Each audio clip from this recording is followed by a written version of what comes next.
فتح امیر المومنین نے اپنے دور میں کیوں نہیں دیا؟ میں بالکل وہ لفظ استعمال کروں گا جو امام نے کیا۔ امام نے فرمایا ہم آل محمد کا یہ مزاج ہے، جو چیز ہم سے ظلمن چھین لی جائے ہم دوبارہ اس پہ اختیار اس لیے نہیں کرتے کہیں ظالم کی سزا میں کمی نہ ہو جائے۔ جب تک تیری صحیح بخاری زینت الماری موجود ہے، ڈنکے کی چوٹ پر تجھے بتائیں گے کہ فدق کی ملکہ کون ہے، فدق کے چور کون ہے۔ کبھی سورج بھی ہتھیلیوں سے چھپا۔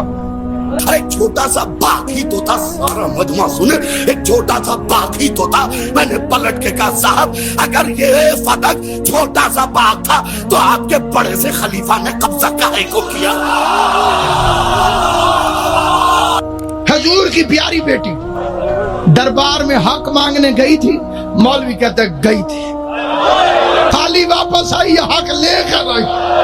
مولوی کہتے حق بندہ نہیں تھا، کہتے لمبا جواب نہ دے، میں نے تجھے کہا یا ہاں کہے یا نہ کہے۔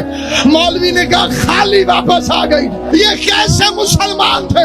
محمد مصطفیٰ کی بیٹی 4 گھنٹے تک کچہری میں کھڑی رہی، ایک ایک کا چہرہ دیکھتی رہی، آواز دیتی رہی حیا کرو میں محمد مصطفیٰ کی بیٹی۔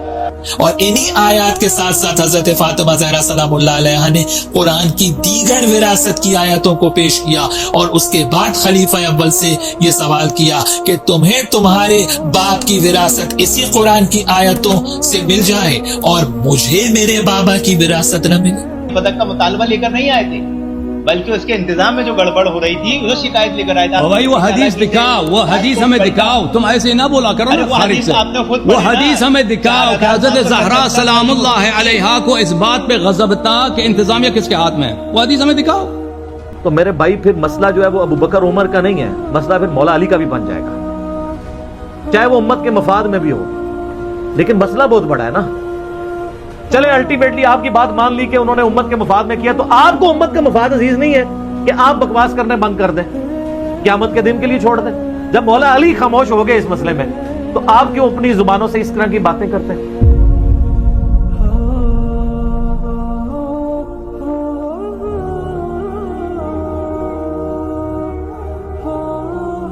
انبیاء کرام علیہ السلام کی جو وراثت کا مسئلہ ہے، یہ بھی ایک بہت سیریس ایشو ہوا، جس کی وجہ سے یہ ایشو پیش آیا جگیر فدق والا، اور سیدہ فاطمہ زہرا سلام اللہ علیہ کی ناراضگی بھی اسی سے ایفیلیٹڈ ہے، سٹارٹ یہاں سے ہوا۔ تو اس مسئلہ پہ تھوڑی سی روشنی ڈالیں کہ کیا یہ احادیث سے صحیح موجود ہیں، اہل سنت اور اہل تشیع دونوں کے حوالے سے بتائیں کہ کیا انبیاء کرام کی وراثت نہیں ہوتی یا وراثت علمی ہوتی ہے، تو پھر ناراضگی کا کیا ایشو بنا؟ شاہ جی تسی جواب ہی دینا شروع کرتا نا سوال، بس ٹھیک ہے ہو گیا۔ اچھا مسئلہ یہ ہے میرے بھائیوں کہ جو باغ فدق کا ایشو نا، لفظ فدق ہے، لوگ فدق بولتے ہیں، باغ فدق بھی نہیں ہے، جاگیر فدق ہے۔ ایک باغ نہیں تھا، ایک خاص اراضی تھی۔ اس کا ایشو جو ہے صدیوں سے اہل سنت اہل تشیع کے درمیان ایک بون آف کنٹینشن بنا ہوا ہے۔ میرا ابھی تک اس کے اوپر ویڈیو لیکچر نہیں آیا، کیونکہ میں جس مسئلے کو ہاتھ ڈالتا ہوں آپ کو پتا ہے، پھر میں 3 کرتاس پہ اگر 3 گھنٹے آئے تو فدق پہ بھی میرے 3 گھنٹے آئیں گے۔ ابھی میں صرف اپنا اوپینین بتا دیتا ہوں، وہ ایک نٹ شیل میں آپ کو بتا دیتا ہوں۔ میرے نزدیک یہ مینیجریل ایشو تھا۔ اگر حضرت ابوبکر الصدیق رضی اللہ تعالیٰ عنہ نے اپنے پاس اس کو رکھا اس بنیاد پہ کہ نبی صلی اللہ علیہ وسلم کے بہاف پہ میں اب خلیفہ ہوں، مجھے امت نے چنا ہے، تو آپ صلی اللہ علیہ وآلہ وسلم کی جگہ میں مینجمنٹ کروں گا، باقی اس کے جو معاملات ہیں وہ اہل بیت کو ہی جاتے تھے، تو یہ ان کا موقف بالکل ٹھیک تھا۔ اور اگر وہ حضرت فاطمہ کو دے دیتے، جیسا کہ بعد میں عمر بن عبدالعزیز نے جو ہے وہ آل فاطمہ کو دے دیا، تب بھی درست ہوتا۔ تو یہ مینیجریل ایشو تھا، اور اس میں سیدہ فاطمہ جو ناراض ہوئیں، اب یہ ناراضگی جو ہے ان کی سیدنا ابوبکر صدیق رضی اللہ تعالی عنہ کے ساتھ ایک بشری تقاضے کے تحت تھی۔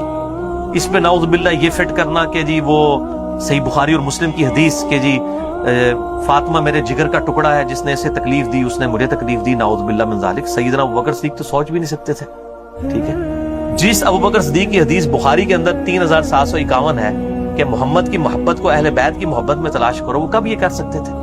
ٹھیک ہے، وہ ایک بعض کا دنیاوی طور پہ بھی کبھی ایسے اختلاف آ جائے تو ناراضگی ہو، یہ بات ٹھیک ہے، بخاری اور مسلم میں موجود ہے کہ وفات تک سیدہ رہی ہیں، سیدنا علی نے رات کو ان کو دفن کیا ہے، ابوبکر عمر کو نہیں بتایا، ظاہر ہے ایک معاملہ چل رہا تھا، اور یہ دنیاوی اعتبار سے اس طرح کی ناراضگی ہو جاتی ہے۔ بل فاطمہ فٹ نہیں کرنا چاہیے، اس طرح کی ناراضگیاں تو مطلب بعض کا سیدنا علی اور فاطمہ کے درمیان بھی ہو جایا کرتی تھی، اس لیول کی تو نہیں لیکن ہو جاتی تھی، تو اس طرح فتویٰ نہیں لگانا چاہیے۔ باقی وراثت کا جو ایشو ہے بخاری اور مسلم میں ڈیٹیل موجود ہے کہ انبیاء کرام علیہ السلام کی وراثت جو ہے وہ تقسیم نہیں ہوتی۔ اچھا میں اکثر سوچتا تھا کہ اگر سیدہ فاطمہ، یہ اکثر جو ہمارے سنی کہتے ہیں سیدہ فاطمہ کو یہ حدیث ہی نہیں پتا تھی وراثت والی، بھئی فاطمہ کو نہیں پتا تھی تو اور کس کو پتا ہوگی جس کی ضرورت تھی؟ ان کو حدیث پتا تھی۔ بیسیکلی یہ مینجمنٹ کا ایشو تھا کہ میں آپ نبی صلی اللہ علیہ وسلم کی وارث ہوں تو آپ کے بہاف پہ میں اس کو مینج کروں گی، تو سیدنا ابوبکر صدیق نے اس لیے وراثت والی حدیث ان کو یاد کروائی کہ بھی نبیوں کا تو وارث ہی کوئی نہیں ہوتا، جب وارث نہیں ہوتا تو تولیت والا مینجمنٹ والا ایشو آپ کے حوالے کیسے کر دیا جائے؟ تو ان کی علمی وراثت ہوتی ہے انبیاء کرام علیہ السلام کی، تو یہ فزیکل وراثت اس طریقے سے تو نہیں ہوگی۔ جب وراثت نہیں ٹرانسفر ہوتی ہے تو آپ یہ مینجمنٹ کیوں مجھ سے مانگ رہی ہیں؟ میں مینجمنٹ اس کو چلاؤں گا۔ تو یہ کوئی نعوذ باللہ اس طرح کی کوئی گستاخی والا معاملہ نہیں تھا، ایک ان کا ایک اپنا، اور وہ ڈیسیژن کر سکتے تھے، ظاہر مسلمانوں نے ان کو خلیفہ چنا تھا، اگر وہ دوسرا ڈیسیژن بھی کر دیتے تب بھی ٹھیک ہوتا۔ تو یہ ڈیسیژن، یہ ظاہر امت کے لیے ایک آزمائش بنتی ہیں، اس طرح کی جو چیزیں ہو جاتی ہیں بعد میں آزمائش بن جاتی ہیں، بالکل نیک نیتی پہ مبنی تھا۔ اب دیکھیں اس کے جواب میں سیدہ فاطمہ نے، بخاری مسلم میں آپ حدیثیں اٹھا کے دیکھیں، کہیں نہیں ملتا کہ انہوں نے کہا ہو کہ نہیں نہیں یہ تو بات آپ غلط کر رہے ہیں، انکار نہیں کیا، بس صرف وہاں سے ناراض ہو کے چلی گئی۔ اور جس طرح ایک بیٹی بھی کبھی اپنے باپ سے ناراض ہو جاتی ہے کسی معاملے میں، کوئی ایک ان کی خواہش تھی، ایک چھوٹی سی ضد تھی یا خواہش تھی، اس کو پورا نہیں کیا گیا، اور سیدنا علی رضی اللہ تعالیٰ نے اس کی بنیاد کے اوپر کوئی ہنگامہ نہیں کھڑا کیا۔ بعد میں بکر کی بھی بیعت کی، عمر کی بھی کی، عثمان کی بھی کی رضی اللہ عنہم اجمعین وعلیہم السلام۔ تو یہ اہل تشیع کے ہاں بھی اصول کافی میں امام جعفر الصادق رحمہ اللہ تعالی المتوفى 114 ہجری، المتوفى 148 ہجری، 114 میں امام باقر فوت ہوئے ہیں، 148 ہجری، ان کا قول صحیح سند کے ساتھ شیعہ کے اصول محدثین پہ اصول کافی میں موجود ہے کہ انبیاء کرام علیہ السلام کی وراثت علم ہوتا ہے، وہ تقسیم نہیں ہوتی۔ لہٰذا یہ شیعہ ذاکرین، میں بھی کہوں گا اہل تشیع کے ذاکرین، وہ روٹی روزی چلانے کے لیے اس معاملے کو اس طریقے سے اٹھا رہے ہیں۔ تو اس معاملے میں میرا موقف جو ہے وہ یہی ہے کہ سیدنا ابوبکر صدیق رضی اللہ تعالیٰ عنہ اگر وہ ڈیسیژن کرتے تب بھی ٹھیک ہوتا، یہ بھی کرتے تب بھی ٹھیک ہوتا۔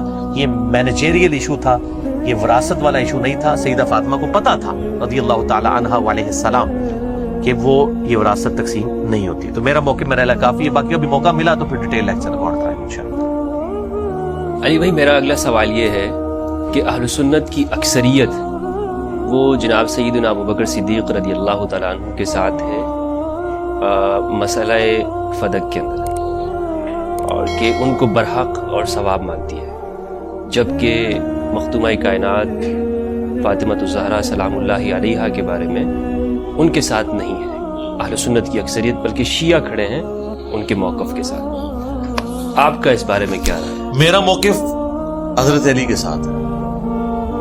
سیدنا علی رضی اللہ تعالیٰ عنہ نے حضرت ابوبکر کے اس ایگزیکٹو ڈیسیژن کو مان لیا نا، چاہے کس وجہ سے مانا، اینڈ رزلٹ یہ ہے کہ اسٹیبلش ہو گیا نا، میں ان کے ساتھ ہوں۔ اب رہ گیا ٹیکنیکلی گراؤنڈز، اس پہ ہم بات کر لیتے۔ عمر بن عبدالعزیز نے تو وہ واپس کر دیا تھا، لیکن اس کے پیچھے ذرا ایک پورا ٹریک ریکارڈ تھا۔ انہوں نے دیکھا کہ اس کی وجہ سے کتنے اختلافات ہوئے۔ اس زمانے میں حضرت ابوبکر آتے تو شاید عمر بن عبدالعزیز والا ڈیسیژن کرتے۔ حضرت ابوبکر کے تو وہم و گمان میں بھی نہیں تھا کہ میرا یہ جو ایگزیکٹو ڈیسیژن ہے اس کے کانسیکوینسز یہ نکلیں گے بعد میں۔ وہ جو کچھ کر رہے تھے وہ یہ سمجھتے تھے کہ میں نبی علیہ السلام کی مسند کے اوپر بیٹھا ہوں، نبی علیہ السلام اس کی دیکھ بھال کرتے تھے، اب ان کے بیاف پہ میں کروں گا، اس کی کمائی جائے گی آل محمد کو صلی اللہ علیہ وآلہ وسلم۔ اور اسی لیے انہوں نے وہ حدیث وراثت والی بھی سنائی کہ اگر نبی کا کوئی وارث نہیں ہے تو اس کے بہاف کے اوپر مینجمنٹ کی تو پھر ضرورت نہیں، ہم اسے مینیجریل ایشو سمجھتے ہیں۔ اگر حضرت ابوبکر اس وقت عمر بن عبدالعزیز والا ڈیسیژن بھی کر دیتے، حضرت علی کے حوالے کر دیتے، حضرت عباس کے حوالے کر دیتے، تب بھی درست ہوتا۔ الٹیمیٹلی جو ہوا، سیدنا علی نے اس ڈیسیژن کو ایکسیپٹ کیا، ان کی ایکسیپٹنس نے اس چیپٹر کو کر دیا کلوز۔ اب اس میں سے نکالنا کیا ہے؟ نکلنا تب ہوگا جب میں وہی بات کروں گا کہ امیر شام والا مسئلہ مولا علی کی وفات تک ڈسپیوٹڈ رہے، وہ قیامت تک ڈسپیوٹڈ رہے گا۔ جو مسئلہ ڈسپیوٹڈ نہیں رہا کسی بھی وجہ سے، سیدنا علی نے اسے ایکسیپٹنس دے دی ہے، آج اس کے اوپر بات کرنا کوئی دین کی خدمت کرنا نہیں ہے، بلکہ ایک خام خواہ کی ایک وہ بحث ہے جس کا اینڈ رزلٹ تو بہرحال اس صورت میں نکلے گا جس سٹانس کے اوپر سنیت کھڑی ہوئی ہے، شیعہ والے سٹانس میں نہیں نکلے گا۔ اس کی وجہ یہ ہے کہ اینڈ رزلٹ یہ ہے کہ حضرت علی وہی موقف رکھتے ہیں، اور شیعہ بھی مانتے ہیں کہ حضرت علی نے امت کے وسیع تر مفاد میں کر لیا۔ سرکار اگر اس وقت امت کا وسیع تر مفاد ضروری تھا نا، آج تو زیادہ ضرورت ہے، آج تو 7100 فرقے بن چکے ہیں، تو مہربانی کرو امت ہے اس معاملے نو اتنے ٹھپ کر دو۔ بہرحال یہ بات ٹھیک ہے، آپ اختلاف رائے کر سکتے ہیں، ظاہر اختلاف رائے تو اس سے بڑا کیا ہوگا کہ عمر بن عبدالعزیز نے بالکل حضرت بکر کے یعنی بالکل اپوزٹ ایک ڈیسیژن کیا۔ اس کا مطلب یہ مسئلہ انہوں نے اجتہادی سمجھا، اس کو چینج کر دیا۔ تو لیکن یہ تو یہاں تک آپ کی جو بات ہے یہ درست ہے کہ اس چیپٹر کو کھولا نہ جائے، چھڑا نہ جائے، لیکن جو شخص اس کو کھولتا ہے اور وہ یہ ساتھ میں یہ کہتا ہے کہ جی معاذ اللہ سیدہ کائنات جو فاطمہ الزہرا سلام اللہ علیہا ہے وہ خطا پر ہے، نہیں ہے، اور اس میں دلائل دیں، نہیں وہ تو یہ جو وہ تصریح بہت بڑا مجرم ہے۔ اسے تو میں سب سے پہلے یہ کہوں گا کہ یہ جو تم بدعت کر رہے ہو، کیا سیدنا ابوبکر صدیق رضی اللہ تعالیٰ عنہ نے سیدہ فاطمہ سے کبھی کہا کہ آپ خطا کے اوپر ہیں؟ تو اس طرح کی کوئی بات نہیں کی ہے۔ حضرت ابوبکر نے دونوں میں سے ایک رائے کو اڈاپٹ کیا، صحیح ہے، رائے دے دی، ایک رائے یہ تھی، اپنے الفاظ دوسروں کے اس میں نہیں یہ تو بہت بڑا ظلم کر رہے ہیں یہ لوگ۔ اچھا یہ بھی میں آپ کو بتاؤں یہ غلوف کی وجہ سے ہوا ہے۔ انہوں نے یہ کیا، انہوں نے کہا کہ شیعہ چونکہ حضرت ابوبکر پہ لعن طعن کرتے ہیں، ہم یعنی حضرت فاطمہ کی غلطی کو اسٹیبلش کریں نعوذ باللہ تاکہ حضرت ابوبکر کو بچا لیں، تو اس طرح تو نہیں وہ بچیں گے۔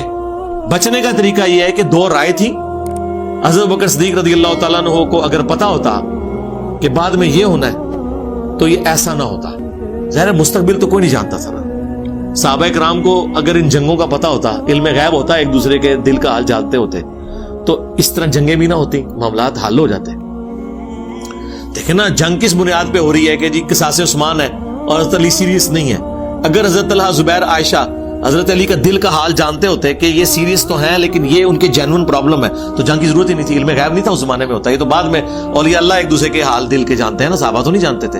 ادھر بھی یہی بات میں کروں گا کہ جو یہ والا ایشو تھا، حضرت ابوبکر کو تو نہیں پتا تھا کہ مستقبل میں کیا ہو جانا ہے، ادروائز حضرت عمر بن عبدالعزیز نے جو ڈیسیژن کیا ہے شاید یہ ڈیسیژن وہ کر دیتے۔ خطا والا تو معاملہ ہی کوئی نہیں ہے، خام خواہ ایک چیز کو اٹھانا اس حوالے سے، یہ تو میں سمجھتا ہوں کہ یہ ناسبیت ہے، ناسبیت، ہاں بالکل ناسبیت ہے۔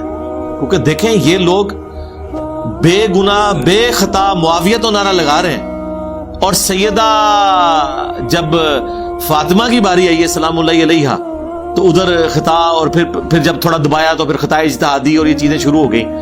تو خطا اجتہادی تو پہلے دن سے امیر شام کے بارے میں سب کو پتا ہے، ادھر جب نعرہ تمہارا لگا رہا تھا وہ باپا جانی اور اس کی سپورٹ میں تم لوگ کھڑے تھے، اس وقت نہیں اس کو کسی نے مت دی کہ یہ تو نعرہ لگ ہی نہیں سکتا۔ عمار بن یاسر تو بے خطا بے گناہ نہیں شہید ہوئے، ان کو مارنے والی جو پارٹی ہے تقتلہ الفئۃ الباغیہ یدعوہم الی اللہ ویدعونہ الی النار، اس کو تم بے گناہ بے خطا کہہ رہے ہو، یہ ناسبیت ہے، بالکل کھلی جب تک ہم تھے علی بھائی تب تک یہ چیزیں نہیں تھی، بلکہ ہمیں لگتا یہ تھا کہ ہم شاید شیعوں کے قریب ہوئے، لیکن ابھی اچانک سے ایک یہ اچانک نہیں ہے میرے بھائی، جس طرح میڈیا کی وجہ سے جنگ جمل صفین نہروان اچانک سے سامنے آ گئی ہیں، ہے یہ کتابوں میں پہلے بھی تھی، یہ بھی ابھی اچانک سے سامنے اس لیے آئی ہیں کہ بریلویت اسی کا نام ہے جی۔ احمد بریلوی صاحب جو ہے نا وہ اور احمد سرندی، یہ امیر شام کے دفاع وہی کرتے ہیں جو اشرف جلالی صاحب کر رہے ہیں۔ یہ مسئلہ پیچھے سے چل رہا ہے، اس کو صرف بیان کیا۔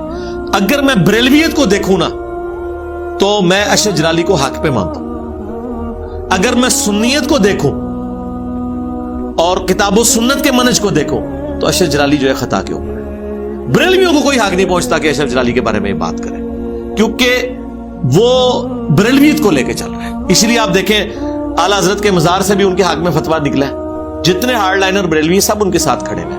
یہ تو چند ایک لوگ ہیں نا، حنیف قریشی صاحب یا یاسین الدین شاہ صاحب اکا دکا، یا ڈاکٹر طاہر القادری صاحب ہے، اوور آل جو ساری بریلویت ہے وہ تو ان کے ساتھ کھڑی بھی ہے۔ تو ختم ہو جائیں گی بریلوی تو ایسے؟